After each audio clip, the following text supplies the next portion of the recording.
Армысыз құрметті көрермен, эфирде Ақшам телеарнасының жаңалықтар топтамасы, студияда мен Алтынгүл Төлегенова. Ең алдымен назарларыңызға бүгінгі күннің басты жаңалықтарын ұсынамыз.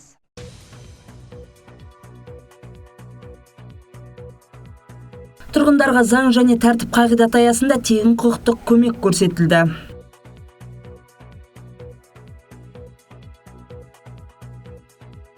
Ұлытау облысында бұқаралық ақпарат құралдарының өкілдері бас қосты.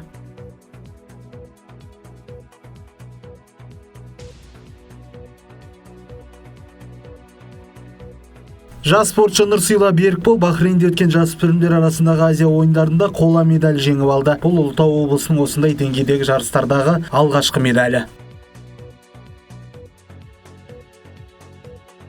2009 жылдан бері жүзеге асырылып келе жатқан дипломмен ауылға бағдарламасы ауылдық аймақтарда жас мамандармен қамтамасыз етіп, жұмыс орындарын ашуда маңызды рөл атқарып келеді. Ұлытау облысында заңгерлер тұрғындарға тегін құқықтық көмек көрсетті. Заң және тәртіп қағидаты аясында ұйымдастырылған бұл бастаманың мақсаты азаматтардың құқықтық сауатын арттыру. Ұлытаулықтар прокуратура, полиция қызметкерлері және тағы бірқатар сала мамандарының кеңесіне жүгінді.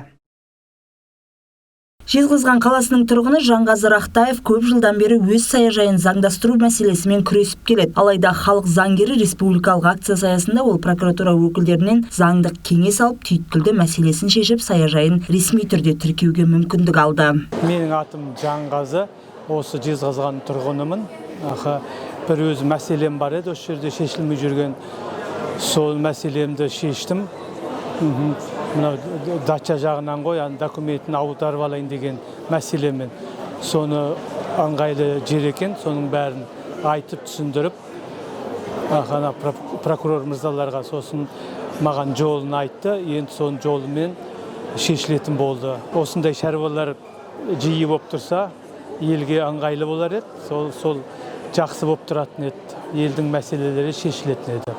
Акция барысында тұрғындар әлеуметтік мәселелерге қатысты сұрақтарға да жауап алды. Әсіресе отбасы және бала құқығын қорғау, әлеуметтік төлемдер, алимент бойынша сауалдар жиі қойылды. Бұдан бөлек кәсіпкерлік, тұрғын үй коммуналдық салаға қатысты мәселелер де қозғалды. Мемлекеттік заңгерлерден ақпарат алдым. 2 жыл бойы алимент алмаймын. Сол акцияның арқасында көптеген жолдарды шешуге болатынын білдім.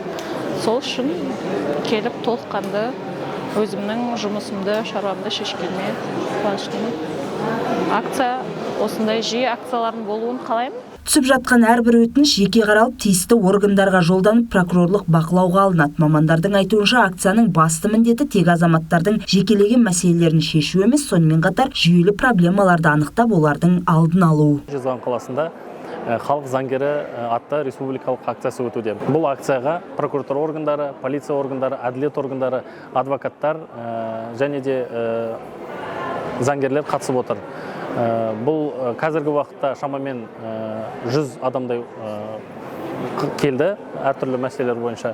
Бұл жұмыс әрдайым жалғасатын болады. Бұл жерде енді әлеуметтік мәселелер, адамның тұрғын үй мәселелері, жолдар мәселесі және де тұрғындардың өздерінің басқа да сұрақтары бойынша әртүрлі кеңестер алуда. Ұлытау облысының прокуратурасы халықпен ашық диалог орнату дәстүрін жалғастыра береді. Заң үстемдігін қамтамасыз ету, азаматтардың құқықтары мен заңды мүдделерін қорғау ведомствоның басты бағыты болып қала бермек. Алтынгүл Мәшкен, Ерасыл Ижанов, Ақшам телеарнасы, Ұлытау облысы. Жезқазған қаласында Қазақстан журналистер одағы Ұлытау облыстық филиалының мүшелері кездесті. Бұқаралық ақпарат құралдары өкілдерінің бас қосуы орталық кітапханада ұйымдастырылды. Жиын барысында өңірдегі салада қордаланған мәселелер талқыланып, оларды шешу жолдары қарастырылды. 4-ші билік өкілдерін толғандырған сұрақтар қандай? Тілші тарқатады.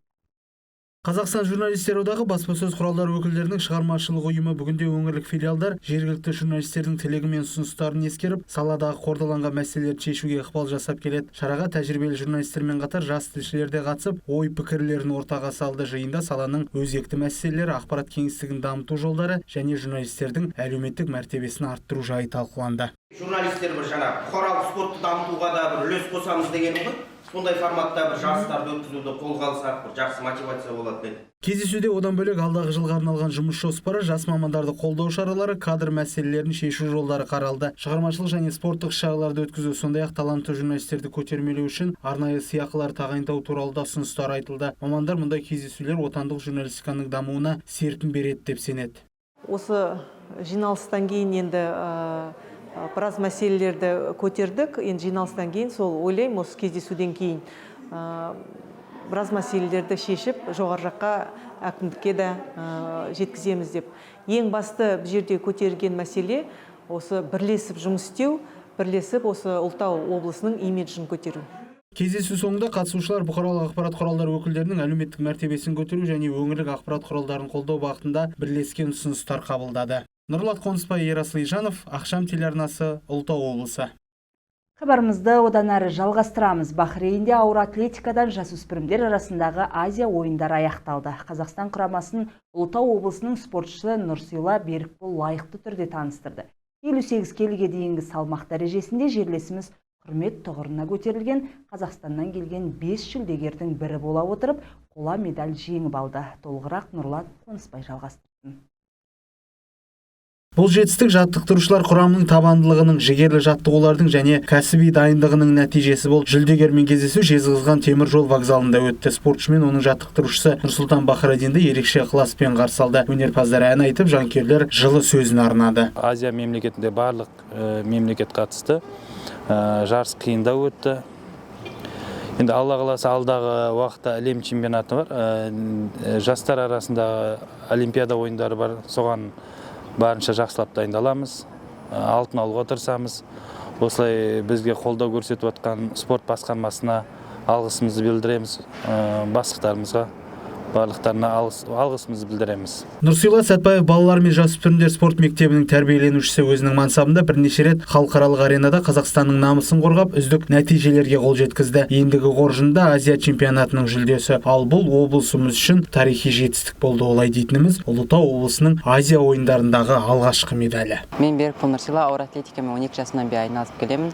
Ауыр атлетика спорт түріне өзім келдім, өзім қызығушылығымен. Бахрейн мемлекетінің Манама қаласында Азия ойындарынан 3-ші орын алдым. Жарыс қиын болды. 101 килограмм серпе көтерді, менің өз рекордым, жеке рекордым. Бұлмен тоқтап қалмаймыз. Алда әлем чемпионаты бар, соған қызу дайындық үстіндеміз. Қазір Нұрсила Берікбол жаңа кезеңге наурыз айында Аргентинада өтетін әлем чемпионатына белсенді дайындықты жалғастыруда. Айта кетейік, Ұлытау облысындағы ауыр атлетика үйірмесі 2023 жылдың желтоқсан айында ғана жұмысын бастады. Енді спортшылар мен жаттықтырушылар осы спорт түрін дамытып, жаңа чемпиондар тәрбиелеуді мақсат тұтып отыр. Нұрлат Қонысбай, Ерасыл Ижанов, Ақшам телеарнасы, Ұлытау облысы. Қазақстанның ауылдық жерлерінде кадр тапшылығы әлі де өзекті мәселе болып отыр. Осыны ескеріп, мемлекет 2009 жылдан бастап дипломмен ауылға бағдарламасын іске асырып келеді. Ұлытау облысында соның аясында 130-дан астам жас маман ауылдық жерлерге жұмысқа орналасқан. Бағдарлама бойынша елді мекендерге келгендермен сұхбаттасып, олардың жұмысы мен тұрмыс жағдайы туралы біліп қайттық, бірге көрейік. Биыл Ұлытау облысында дипломмен ауылға бағдарламасына қатысуға 40-қа жуық өтініш түскен. Былтырда бұл бағытта жас мамандарға қолдау көрсетілген болатын. Осы 3 жыл ішінде бағдарламаның қаржыландыру көлемі 791,6 миллион теңгеге жетіп, 130-дан астам адам қолдау тапты. Қазіргі таңда осы Ұлытау облысы құрылған сәттен бастап дипломмен ауылға бағдарламасы аясында 130-дан астам маманға көтерме жәрдемақы және баспана алу үшін несиелер берілді. Бұл ауылдық аймақтардың әлеуетін арттыру мақсатындағы жүйелі жұмыстардың бірі болып табылады. Бұл осы ауылдық елді мекендердегі кадрлық тапшылықтың алдын алуға септігін тигізіп келеді. Жас мамандар қаладағы жоғары оқу орындарында алған білімдерін ауылда іске асырып, тұрғындарға қызмет көрсетуде. Дипломмен ауылға бағдарламасы арқылы Ұлытау облысындағы Кеңгір ауылының мектебінде кадр тапшылығы шешілді. Қазір 2700 тұрғыны бар бұл елді мекенде 500-ге жуық оқушы білім алып жатыр. Дипломмен ауылға бағдарламасы бойынша Қазақстан Республикасы бойынша жүзеге асырылып жатқан бағдарлама.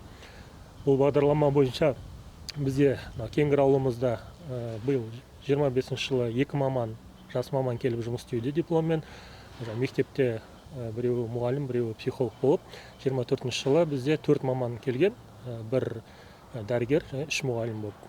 Кеңгір ауылында биылдан бастап жас маман Еркеназ Түктібаева мектептің психолог-педагогы болып қызмет етіп келеді. Ол дипломмен ауылға бағдарламасы аясында ауылға аттанған. Еркеназ балалардың психологиялық жағдайын жақсартып, олардың дамуына қолдау көрсету үшін бар күшін салып, жаңа бағытта жұмыс істеуді мақсат етіп отыр. Айтуынша, бұл бағдарламаның көмегімен ауылдағы білім беру саласына өз үлесін қосуға мүмкіндік алды. Мен Еркеназ Әбдіғапарқызы, Ұлытау облысы Жезқазған қаласындағы Кеңгір селосына дипломмен ауылға бағдарламасы бойынша жұмыс өткерімін өтіп жатырмын.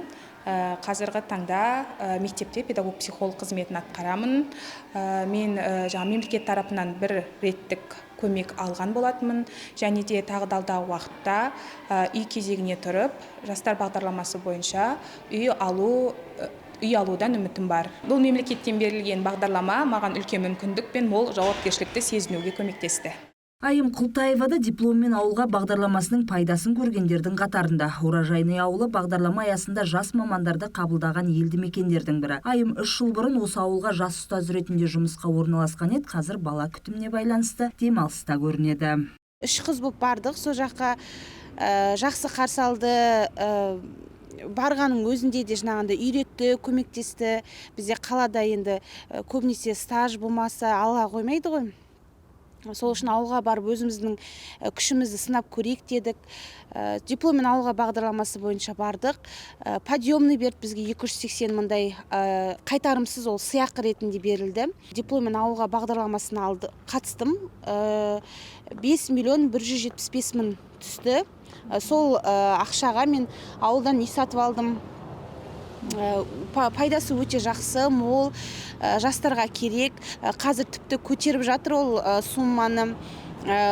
Дипломмен алған бір ерекшелігі 0,1%-бен, яғни ешқандай пайызсыз үлкен жылға аз сомадан бөліп береді. Жас мамандардың ауылға келу елді мекендердің әлеуметтік деңгейін көтеріп, кадр тапшылығы мәселесін шешуге жол ашады. Ұлытау облысында бұл бағытта жұмыс ары қарай да жалғасады. Бағдарлама еліміздің барлық ауылдық аймақтар үшін жаңа серпін береді. Алтынгүл Мәжкен, Мейрамбек Жукенов, Ақшам телеарнасы, Ұлытау облысы. Бүгінге келіп түскен ақпараттар легі осымен аяқталды. Алда орай мәліметі және орыс тіліндегі жаңалықтарымыз. Ал мен өздеріңізбен ертеңге дейін қоштасамын.